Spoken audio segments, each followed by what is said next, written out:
styles is the plan. They've got us in the palm of every hand when we pretend that we're dead. When we pretend that we're dead, you can't hear a word we said. When we pretend that we're dead.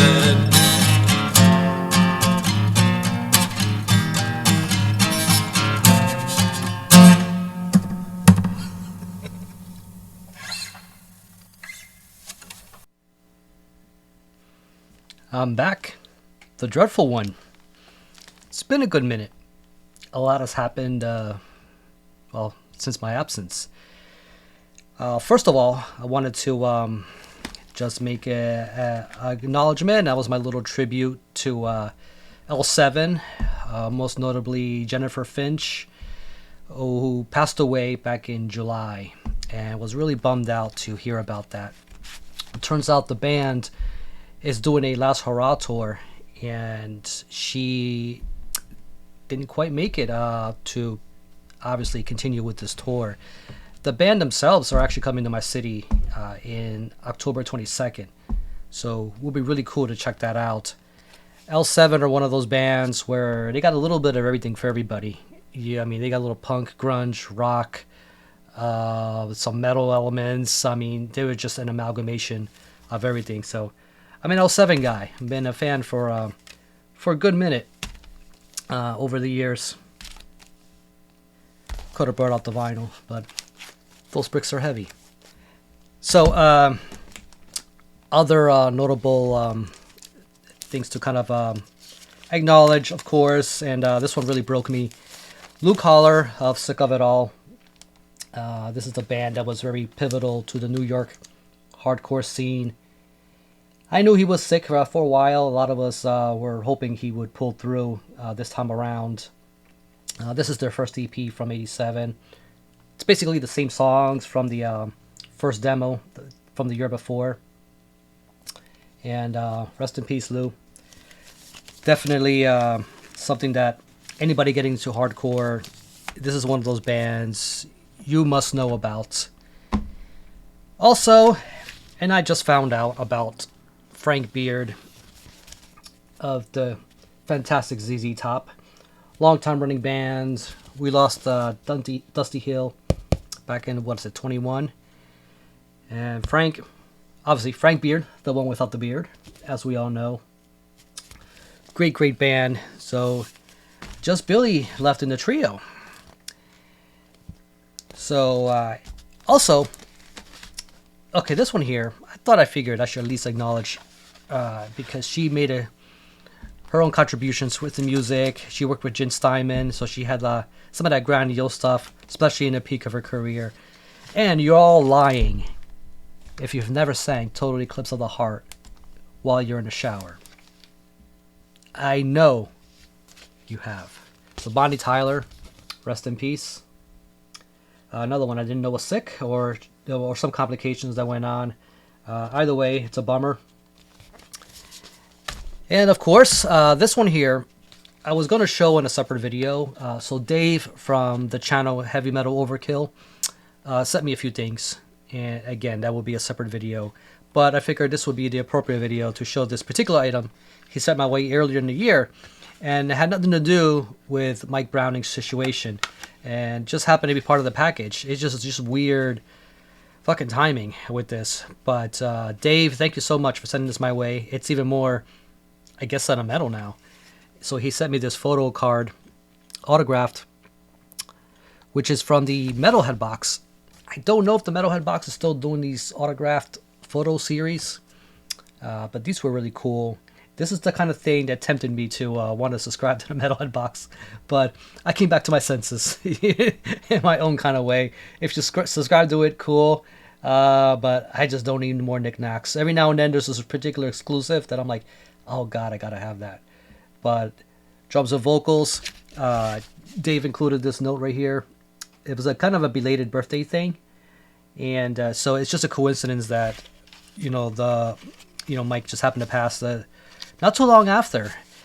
I know that everybody did their rounds when the news spread. Everybody was showing their Nocturnus albums, and I decided that you know what, I should at least acknowledge this because well, the confusing thing was that there are two Incubus bands, and it was Sterling and Gino was part of this demo in '87, along with Mike Browning. So it was a trio. So this '87 demo, unknowingly, they were also competing with another 1987 demo with a band of the same name. So the other Incubus that we know, which is more of a Christian-oriented death thrash band, again, purely coincidence, out of Louisiana, we're also putting out a demo. So it must have been very confusing if you were deeply entrenched in the underground looking for an Incubus demo. You kind of had two choices that year. Of course, you know, these guys are very anti-Christian. Browning started this project right after he left Morbid Angel and before the Nocturnus stuff came into picture. And so this right here, it's pretty much, it has that really nasty early Morbid Angelness, death thrashiness to it. Quite raw, but in the best way. Really, really cool demo. I don't know if this is something that's very widely known in the underground, but I don't know if it has a name. I can't really read the font. God died on your knees or something like that. But really, really cool. Just a one and done thing. The band attempted to revive the project, but to no avail. So, kind of just wanted to get that stuff out of the way. Got a few items, a few pickups, or recent spins or whatever. Just wanted to make a video and have something because I figured I've kind of been gone a little too long. So let's see what I've picked up and whatever to talk about and spins. Nothing grandiose, so enjoy. Got a stack of CDs here, so I'll just churn through them and then move on to some vinyl. First up, a record store buy, and I knew about this for years. It's a classic, and I figured it's time I actually own. Well, there's only two releases, so this is the original '84 Metal Inquisition Pile Driver. Yeah, so like I said, Metal Inquisition, No Stay Ugly was the follow-up in '86. So this is a peculiar one. Very fun listen, and obviously when you look at this going on with the cover, you kind of know you're going to get something kind of crazy and wacky and extreme. Gordon himself, Mr. Pile Driver over here, passed away in, I want to say 2022. I have also of cancer. So hate to bring that word up again, but it seems to be a common theme here with this video. So here's another fun pick in the back. Supposedly this is a unofficial pressing. So it says Roadrunner and everything on there. So I didn't know any better. And sounds fine to me. I see no issue with it. I wonder if it has something to do with maybe Roadrunner issuing this without the ban or permission issues or some kind of copyright related thing. But as far as a pressing, this looks legit as shit. So fun. Again, extreme for its time. '84, with songs named Sex with Satan. Can't be too subtle about that, right? It's not quite a metaphor for anything else, you know. Could it mean breakfast? I don't know. Golf with Satan? No, it pretty much means what it says. Witch hunt, sodomize the dead. I mean, this is a pre-satanic panic, right? At the time, so pretty nuts for what it was. So, Pile Driver, pretty cool to have that in the collection. This one here is a new release from Luminous Veil, Agita Nelling, right here. You look at something like this, you could imagine it's something kind of beautiful, maybe atmospheric. Luminous Veil, it's a project that started not too long ago, 2019. It's got two members, and ever since then they've been just churning out release after release after release. And this is the latest drop, like I mentioned. This is right here, probably my favorite thing they've put out so far. This kind of falls under the post black metal side of things. If you like projects like Harakiri for the Sky, maybe even Olhava out of Russia, this is definitely something worth looking into. Luminous Veil, for those who don't know, great US black metal. A lot of beautiful atmosphere. There's still quite a bit of that ugliness to it, full of depth and emotion. If you like your death metal with that kind of range. Next one up here is a Pest Productions, and yes, this is the one from China. So you guys know Zodiac. That's a project that's been going on for a little while. So when you think of black metal coming out of China, that's one of the names that kind of gets spelled out there. So this is Demogorgon, which is the same guy behind the Zodiac project. Back in 2016, put this out. As far as I know, this is kind of like a one and done thing. It's basically 2 long tracks, and this is something kind of take something in the range of Zodiac, but kind of make it more of an ambient oriented kind of project. And you get a lot of space, a lot of beautiful melodies, kind of entrenched in that black metal. The vocals here are not the main and prominent thing whatsoever. You do kind of get pieces and moments of it here and there, but it's a little kind of experiment he wanted to try out. So really cool. I mean, usually if I see something from Pest Productions, it's kind of going to be an automatic pickup for me. So really, really cool. Another one here is a 2026 drop, and this is a lot of fun. And Joe, or Wrath, he goes by his name, kind of filling in. Jim Sadis is up there in the sky, smiling upon his band because, or from down below, should I say. Nunslaughter, Satanic Chaos Legions, and yes, they're back. So you know what you're gonna get with Nunslaughter, and I think that the fact that they are what they are, they do what they do, it's more of a feature for them, not a bug.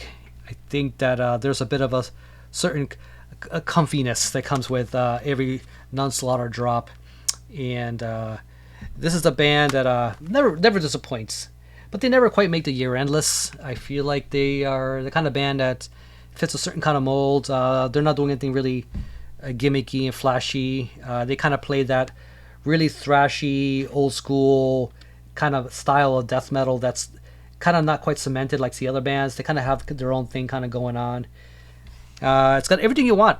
It's got some cool blasts, really nasty riffing, a lot, like I said, a lot of thrashiness. They even have a cool doomy moments. A part of one of my favorite tracks here, In the Flames of Inferno. Great song. That Poker Harris before it too, also really, really good. But I'm actually teasing at this point in August whether this is going to be a year ender for me, and somewhere in the top 20 maybe. I don't know. I've never put a Nunslaughter album in that category yet, or up that high, but I'm feeling really strong about this one.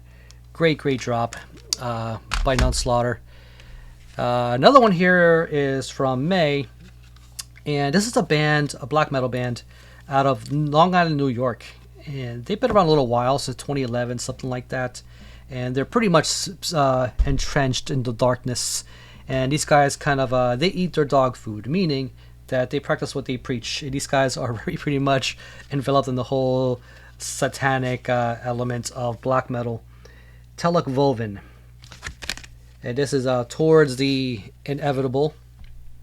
And this is I do have a vinyl. I have a split from these guys with Grave Gnosis, I believe out of the South, I want to say Tennessee, something like that.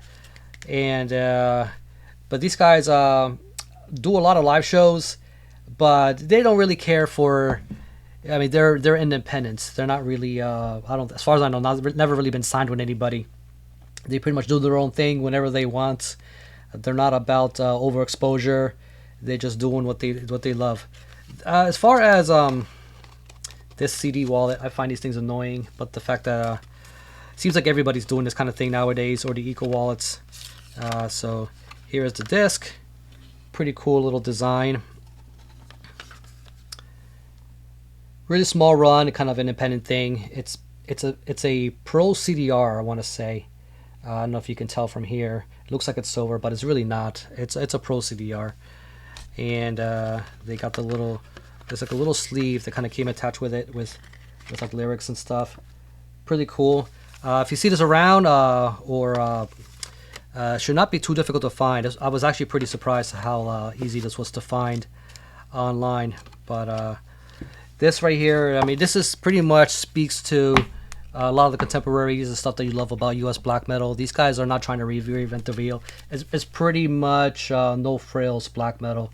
If you like stuff like old Judas Iscariot with elements of Black Funeral, a little Krieg, kind of a little of all that kind of stuff in a melting pot, you kind of get Teleg Woven. Really good, a lot of really catchy riffing, nice scathing vocals. So again, but nobody ever talks about them. They have one proper full length. This one right here, it's considered a full length, but I've seen these tracks before.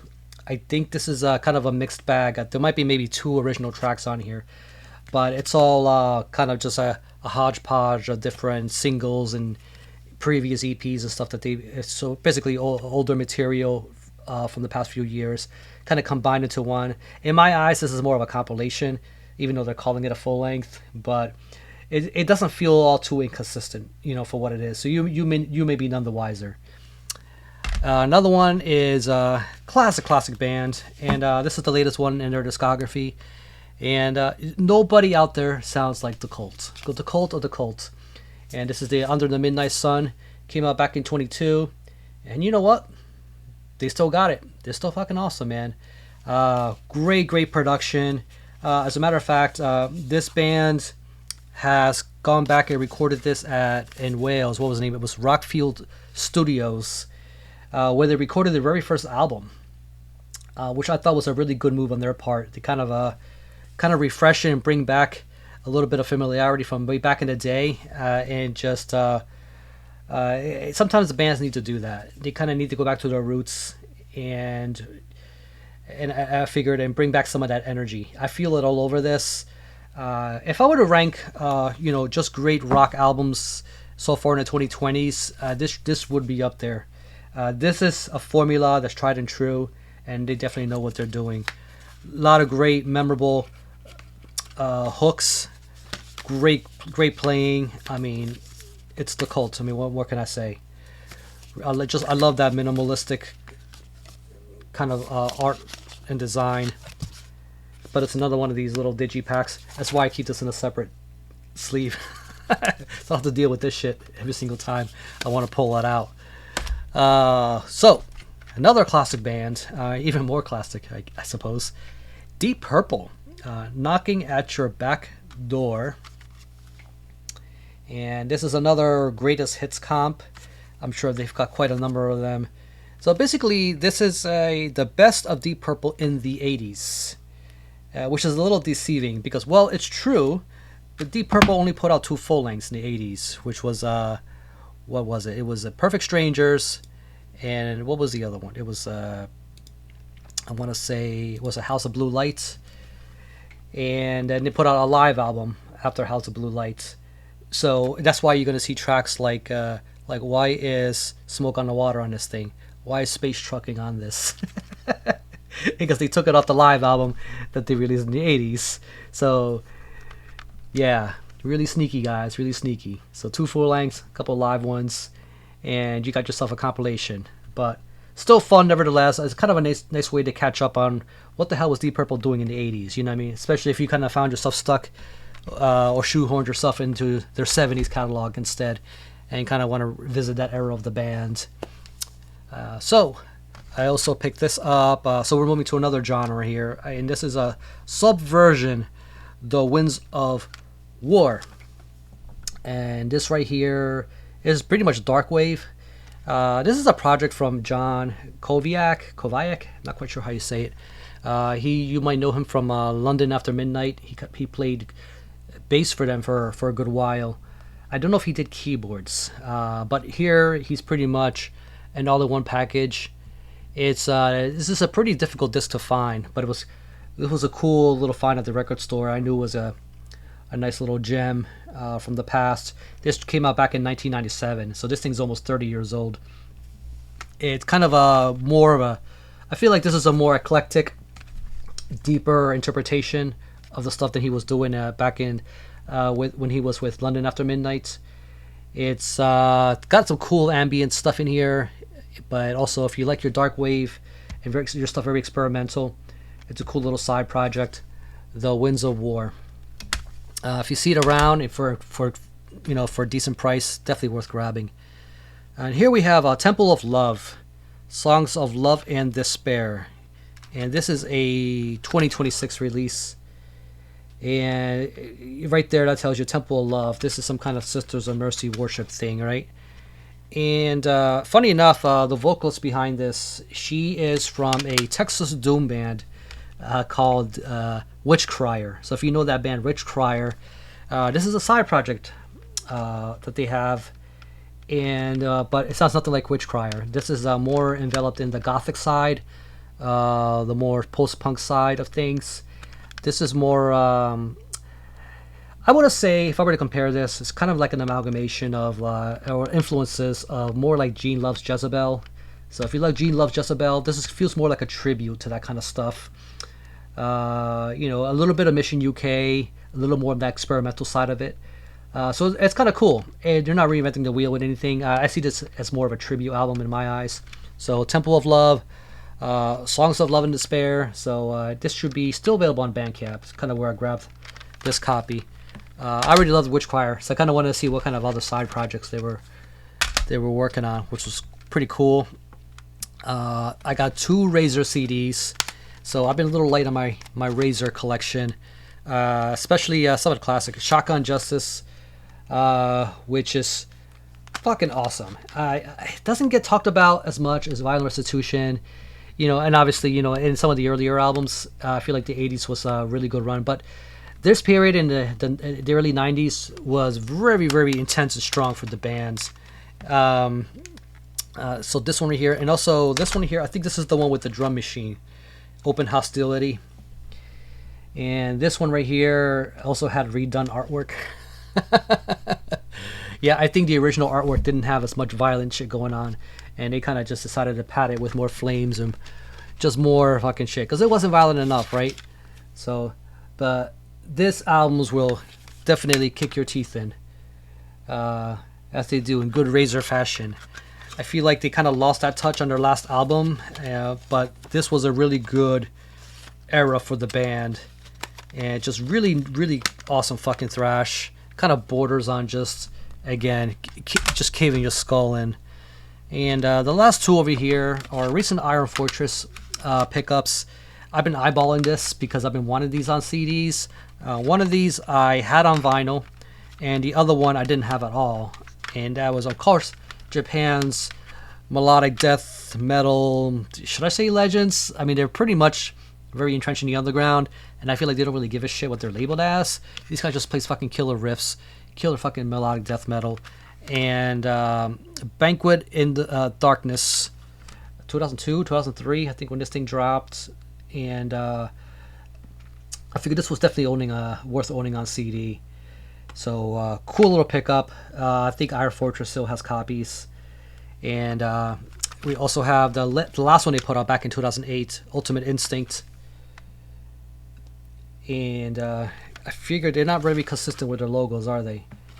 And I figured for this one, stylistically, it's a little different. I feel like this one right here, they really expanded on their sound. The vocals a little more blackened this time. Here you can hear the bit of a more deeper register, deeper growling in the vocal department. And here's there's a little more of the screechiness, a little more of the higher register. Like I said, a little more blackened this time around. But both really, really good in their own way. These guys know what they're doing. They know how to scratch that itch. Those riffs are just fucking killer. It's just so damn fucking tasty. What can I say? Anatomy of the Beast is probably still my favorite one. But the band is still shown as active, but they haven't put out anything forever, so I don't know what the deal is.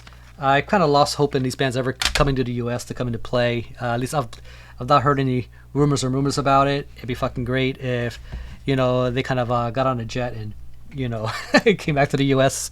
But it's symbolism, fucking cool stuff. Again, check out Fortress. I believe they still have copies up. If they do, it probably won't be up for too long.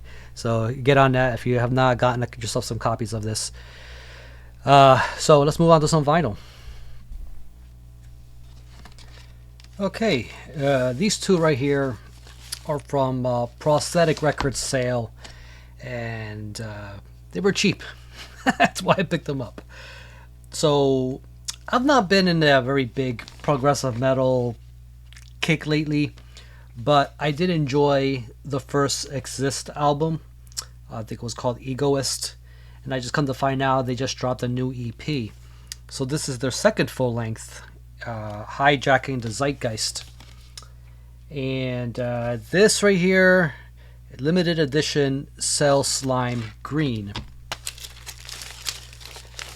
If that looks like slime to you, or slimy green, kind of does.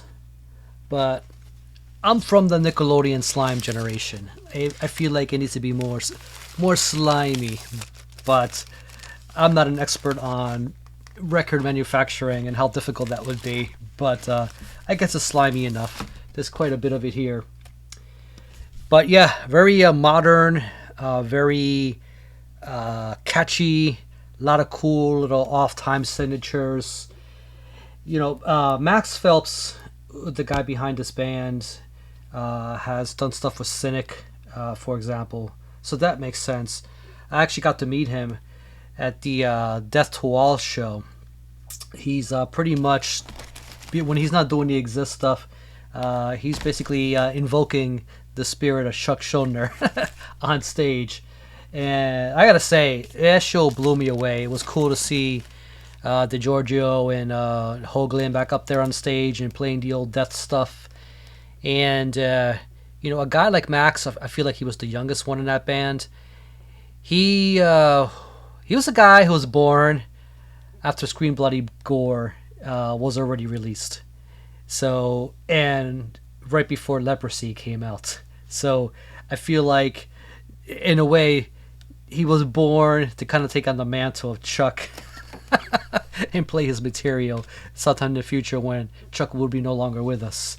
And but when you listen to the kind of stuff that Max can do, he was the right guy. I mean, when he was up on stage, you know, playing Chuck songs, it was I felt like this guy, and I was a little skeptical in the beginning, but you know, definitely sold me seeing this before my eyes. And that's why I come to appreciate stuff like this. Just knowing this guy has a lot of dimensions to his playing, his singing and performance. It's definitely something. It's for everybody. You know, if progressive metal is not really your thing, it's not quite as death metal-y as Cynic was. I feel like this explores a little more boundaries. This one right here, I kind of hear a little more of the genty stuff too. And I know that's kind of an allergic word for some people if you're not really into the gent sound. I do have my itching every now and then, but it's not my main thing nowadays. But for the price, it was definitely right. And the other one here was it was a band. This is a band out of Vancouver, and I actually knew about this band when they put out their first release. Was it The Howl, The Whisper, The Hunt? Way back in like 2018, and I thought they had a really cool sound.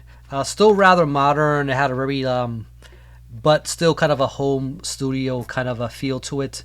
I was kind of taken aback when they got signed by Prosthetic. I figured this is a band that definitely could reach those heights. They put out their second album, Chinook. So I'm talking about Sun Eater. And this is a solid red vinyl, according to this. It's definitely all red in the back. I guess trying to fit that theme there. And Sun Eater is written SVNEATR, so it's stylized. But the red on this one is kind of dark. But it's a cool little variant, nevertheless.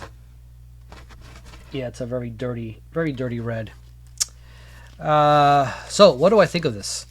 Like I said, this is a band I've been into since the very beginning, and this is one I meant to pick up some time back. Cool that Prosthetic had a sale, so this was definitely the right time to pick it up on the really cheap. This is a band that it kind of takes on the second wave sound, but I think this is one of those cases where the band has really grew leaps and bounds with just musicianship. That they kind of started to throw in a lot of other elements into their sound. There's a lot of kind of bits of heavy metal with melodic sensibilities, along with the second wave.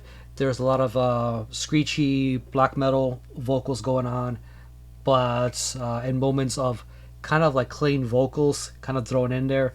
So in a way, it's kind of hard for me to know what I think. If you're looking for a more no frills kind of thing in the second wave, this is not the band to go after. But if you're looking for a band with a bit of modern production, going for that second wave sound, but incorporating a lot of interesting flourishes of metal, a lot of sweeping solos with dirty and clean vocal moments. You know, I think of like bands like Oada, for example, another Canadian band. They incorporate all these little things that I think that would definitely fulfill fans who like a little more dimension in their black metal. But if you're one of those guys who like your stuff a little more raw, a little more grit, not too much polish in your production, this may not be for you. So there's a particular kind of audience for this. I don't always have the mood that strikes for this kind of thing, but I wanted to give this band another chance. And there's some cool moments in this. There are some spots here and there where I'm like, okay, that's an interesting idea, but it kind of removes a little bit of from the cohesiveness of this album. So it does have a bit of a hodgepodge of an identity crisis. If you try to listen to the whole thing, it kind of feels like it's trying to do a little too many things at once with stylistically. It's like, yeah, it's good that you can play all these different styles and all these different things, but just because you can doesn't mean you always should. I'm not a songwriter, so I'm not quite sure how to phrase that exactly without sounding like an asshole.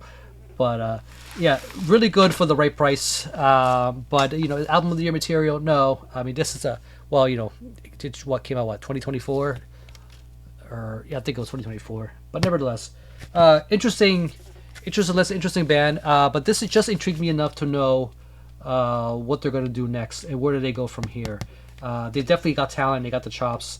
I just think that they need to just kind of tighten their songwriting and find a better identity with their own sound. But you know, a lot of their influences kind of show here. Altogether, the next two are Iron Fortress purchases, and kind of a similar theme. They're both melodic death metal with metalcore elements.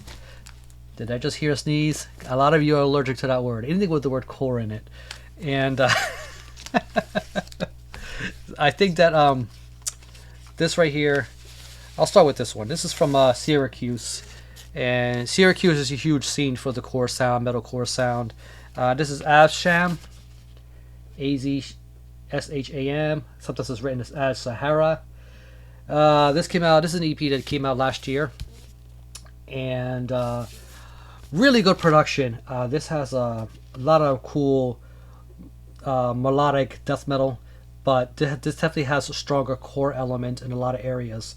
If you like your classic melodic death metal, not too big on the chug sound with the guitar, this might be a bit of a turnoff. But there were enough moments here. It's not that long. It kind of you kind of get in, get out. So it's definitely a really cool offering.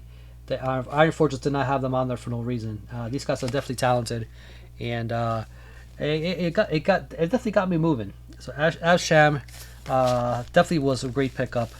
You know, if you like, don't mind a little more metalcore with your melodic death metal. This one kind of here, I would say, we'll describe it kind of similarly. These guys are from Chicago, and this is their first EP. So this is Vow, Death Will Be My Bridge. I know that one of the members played with Gordon Brace back in the early days, and this right here, I believe the artist was Juan Castellano. He did a lot of the Gates of Ishtar reissues. You can tell from the artwork here, it kind of has a lot of that similar look. I say this is a bit of a stronger release than the Azsham is, but I definitely fell in love with this. It's got that. If you like your darkest hour mixed with some Eucharist, you will not be disappointed. Sounds really cool flourishes. Don't let that metalcore word scare you away. There is some really good stuff here worth looking into, and I think you might be genuinely surprised pleasantly surprised at how much you will actually enjoy this. So Vow, Death Will Be My Bridge. But if you like this, give this one a try too. I think that, again, you might be surprised at what you might actually find yourself enjoying. There's really, really good musicianship kind of thrown into this. So that's kind of why I think it gets a dreadful green check box on this end. And this one right here is one I got at a show. I went with Jeff from Gas Masks. So we went to go see Ancient Death up in the northern side of Philly, and so this was one of the bands that played that night, and I gotta say they did not disappoint. So this is the second full length from Reeking Aura, and what did they name this one? It was On the Promise of the Moon, and so Profound Lore put this one out. So really interesting release. I was familiar with the one previously, and I feel like this album kind of explores a little more territory. Cool little variants. There you go. And these guys play a really nasty interpretation of death metal. They're also from New York, and as a matter of fact, after the show, I had a nice, rather deep conversation with the vocalist. So these are guys from the band Buckshot Facelift, and of course Afterbirth. So Will Smith, not that Will Smith, Will Smith of Afterbirth, again doing what he does with his vocals.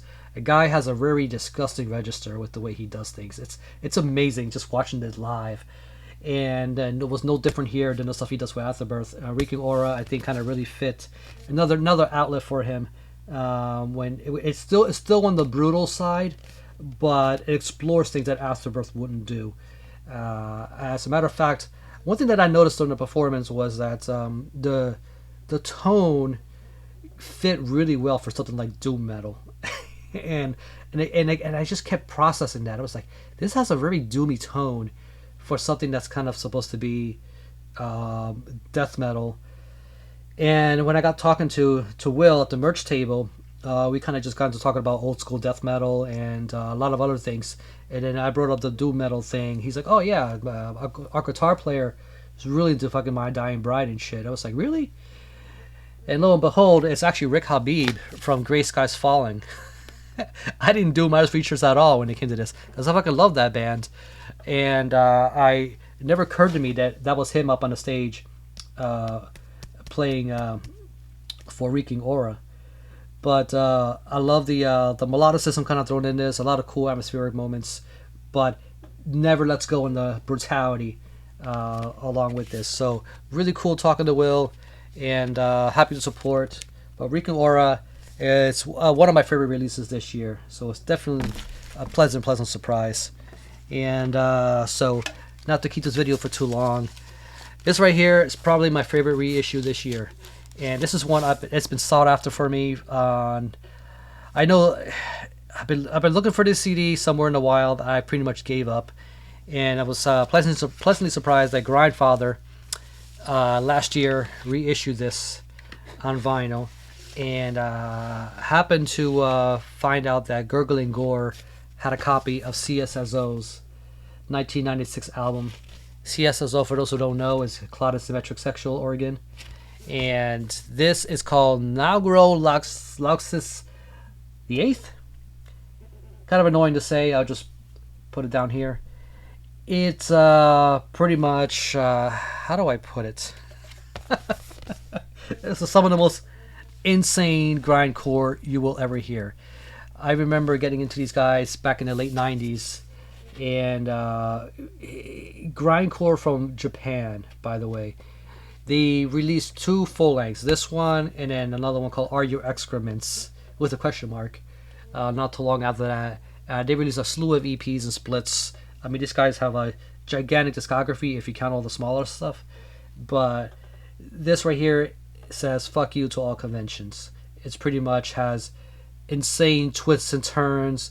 It's got these flamenco, sometimes jazzy moments. It's just got all these little liberties that they take with, along with the grinding elements. It doesn't try to pleasure you in any way with some kind of predictions or expectations. This whole thing is a ride. This album is what I remember from back in the 90s, and it was like nothing I've ever heard. So really cool to have this on vinyl. First time on vinyl in my hands. Cool little blue swirl. I think it's the only variant actually that I'm aware of. But I know that they released a cassette version of this previously. But as far as I know, there's no CD repressing, not that I've seen. So for now, if you want a reissue of this, you'd have to go either the tape or the, or in this case, the vinyl. But CSSO, if you like your fucking grind, unconventional, weird twists and turns, and just fucking completely out there and completely full of just, I don't know, heroin and crack and all wrapped up with meth, and just doesn't give a shit. This is awesome in like the worst, weirdest fucking possible way. That scratches at a really nice itch. I know none of that made sense. It will once you listen to this record. But I'll leave it at that. I got a few other things, but again, I'm running a little long here, so I'll save it for the next time around. But y'all keep it dreadful. Thank you for sticking around. And check out the series that I've been on lately with my co-host Logan of the Metal Beer Snob. We do the Sabbatharium Hour over on the Heavy Metallurgy channel. So we just started a 666 series. The 6 is covering 3 decades, 1996. We will be doing covering the year 2006 and then 2016. Guest to be announced, so we may not have a guest. But either way, the show will go on, and we will have a sort of a periscope into these years and kind of look at where Doom, Sludge, and Stoner has progressed over the last 30 years. So look forward to seeing you all there, and there will be announcements when these things will air or stream, however you want to word it. And I expect everybody to walk away with something informative. It will be informative for me too, just kind of going through this discovery and just remembering where I were in those years. So in this kind of realm of extreme music. So I'll catch you all in the next one.